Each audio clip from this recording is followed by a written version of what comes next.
I'm going to talk about anger. I think this sort of applies to all emotions on one level or another, but I'm just going to focus on anger. There's a very strong belief that people hold that anger is wrong, anger is bad. That's just very obvious. Anyone hearing this? Yeah, pretty much.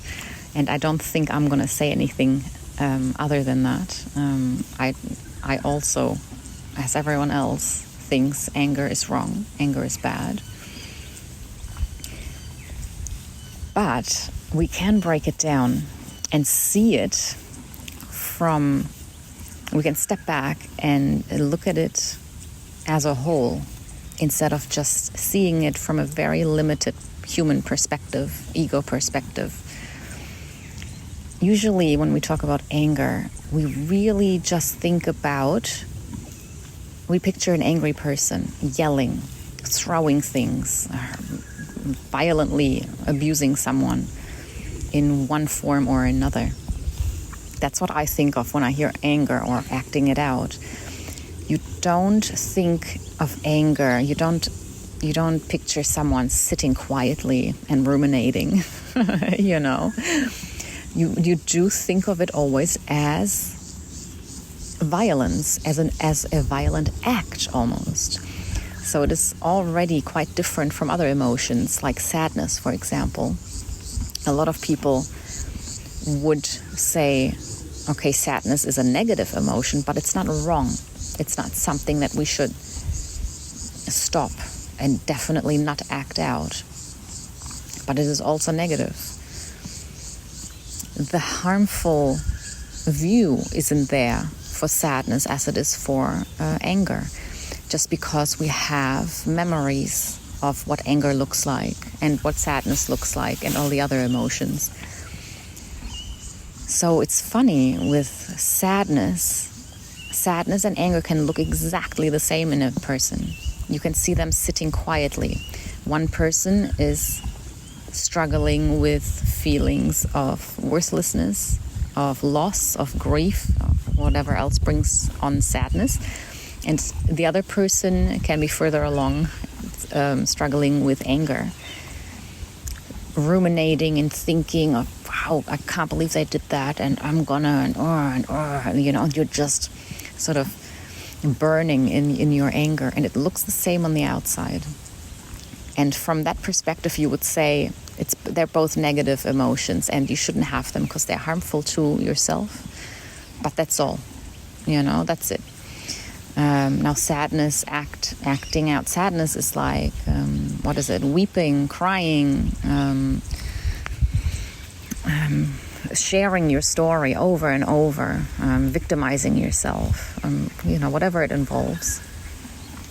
It's violent on a very, very subtle level, in that you are still putting out this negativity into the world and you are affecting the people that you are talking to about your sadness. You're getting them down, you suck their energy sort of. And it doesn't help you either. It just sort of intensifies your story of sadness. So there's nothing good in that comes from that. I shouldn't say there's nothing, because, it is nice to share and to be heard and to find compassion from others. But the same can apply for anger. Anger can be acted out in the same way where you talk about it. It would come out more heated because anger is a different energy. And then again, you're not really harming the other people, but you are putting out this negativity. And then you can be met with compassion as well, which will lessen your anger and will help you calm down. So anger doesn't always just mean someone yelling, throwing things, abusing someone verbally, physically. It can be subtler, or someone is just internally struggling with anger. That's like one thing that I just wanted to mention, where you don't just have to go straight to the worst case scenario. Anger does start small. And I guess it does start with sadness, really, because underlying anger is not the first emotion. When you're angry, then you felt sad, you felt someone did you wrong, which, yeah, I think it is sadness. Fear and sadness. I mean, fear, the primary response, the primary feeling to any other emotion. Fear and love, the positive ones stem from love, and the negative ones stem from fear. Fear of not being understood, fear from being alone, fear from being discarded. So if someone does something wrong by you, then there would be the fear of you losing your company, losing your people. I'm not valued anymore. If they don't care about me, I'm going to be alone. There is a fear that underlies the whatever then arises, the anger, righteousness, sadness even. But so if we go back to basics, we can just see anger as a pure energetic response. It's just energy. All our emotions are energy. That's all it is. And they're all organic, meaning they all just happen without us having control over them. If we could control our emotions, we would only choose love and happiness. There would be nothing else. But there is no control over them. They come and go depending on, and that's what we're going to go into, I guess, a little bit to unpack that. But the most important thing is to understand that emotions are natural. They are organic. As long as you are alive, they are going to come and go. You cannot hold on to them and you can't push them away. So that means that you have to learn to accept them all of them, including anger, including greed, jealousy, hate, irritability. Is that one? Irritability? I don't know. Okay, anyway. So you accept them all. And now here the important thing is that you do not judge. And this is where mindfulness comes in. We meditate to strengthen our mind to be focused on one thing, so it stops running around. So we stop the monkey mind, as Buddhists like to call it, the crazy monkey mind that doesn't sit still.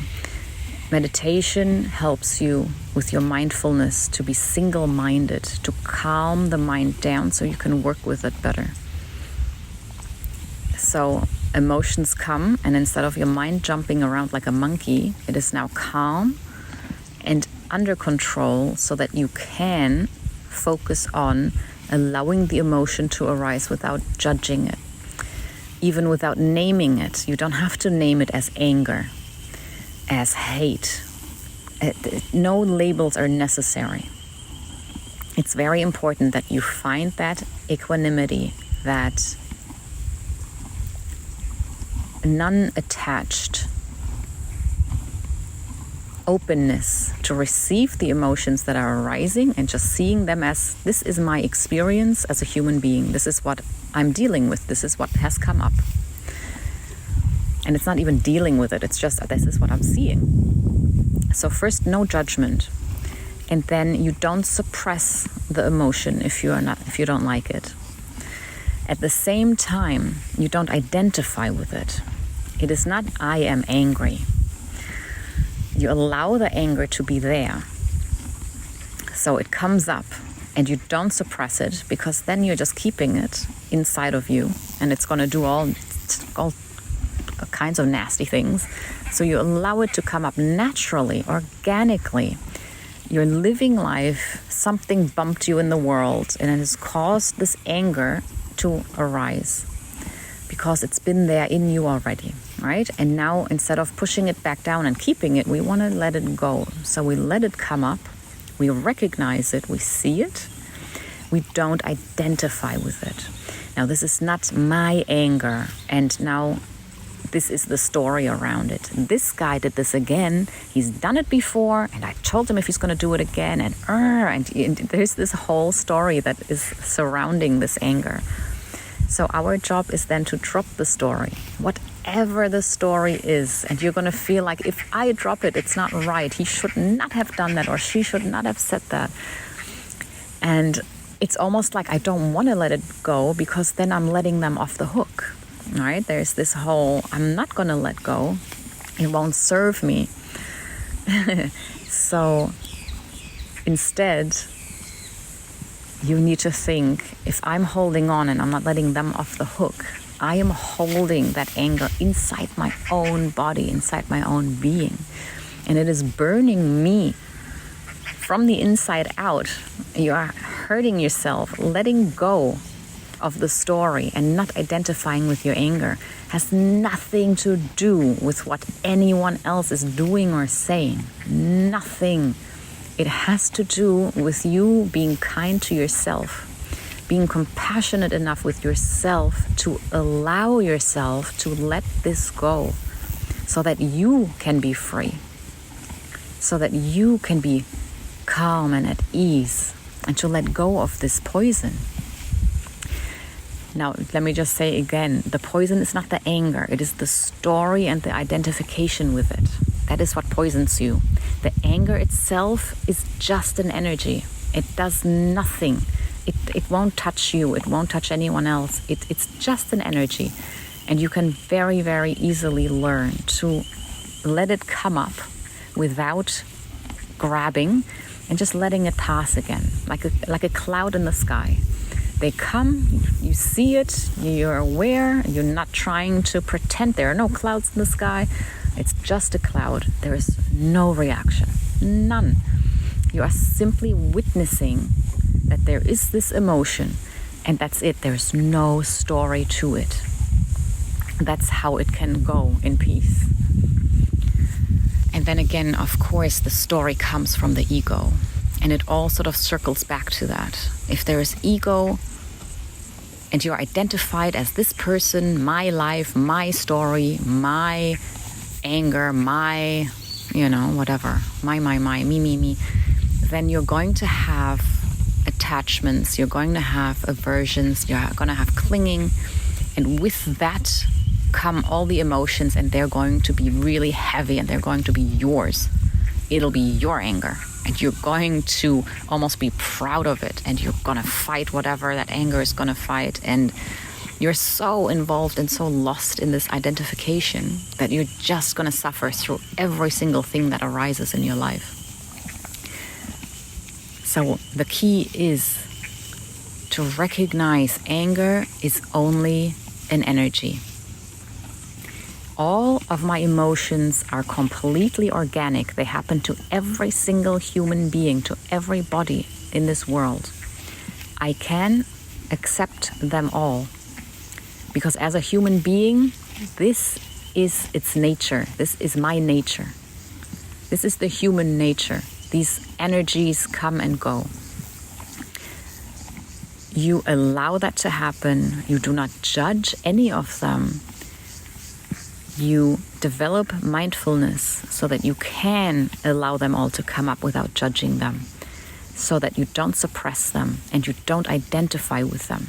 You're simply witnessing an emotion, and there's no story attached to it. Now, apart from that, you can use anger as a positive.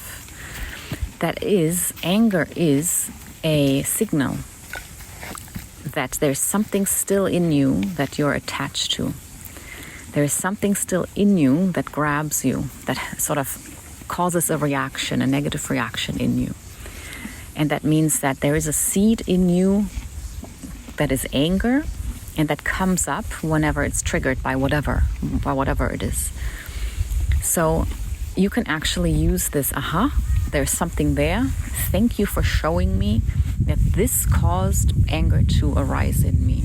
And you can then use that, you practice that this is my work for letting go more and more, to keep peeling away layer after layer after layer of ego, of mind, of attachment. That, for example, if your anger was caused by someone cutting you off in traffic, that you can see, there's, there comes anger from this person cutting me off in traffic. And you can use that in your practice. You can wish the driver well.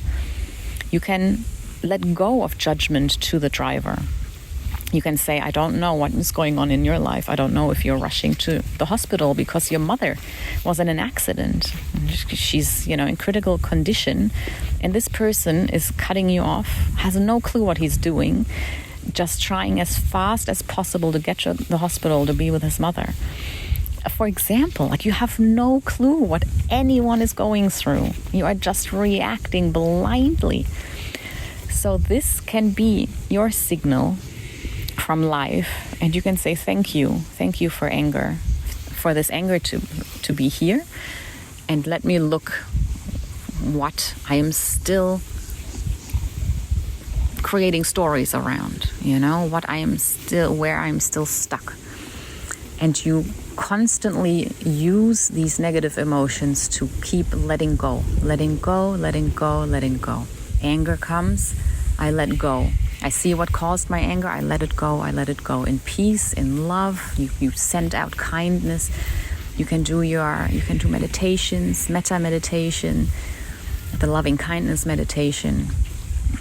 You can use this stuff. They're like little parcels, little presents from the universe to show you, hey, there is still a little bit here. Scrape it out, Let me send you this. Ramdas said that everything is your guru in this world. Like the whole world is your guru.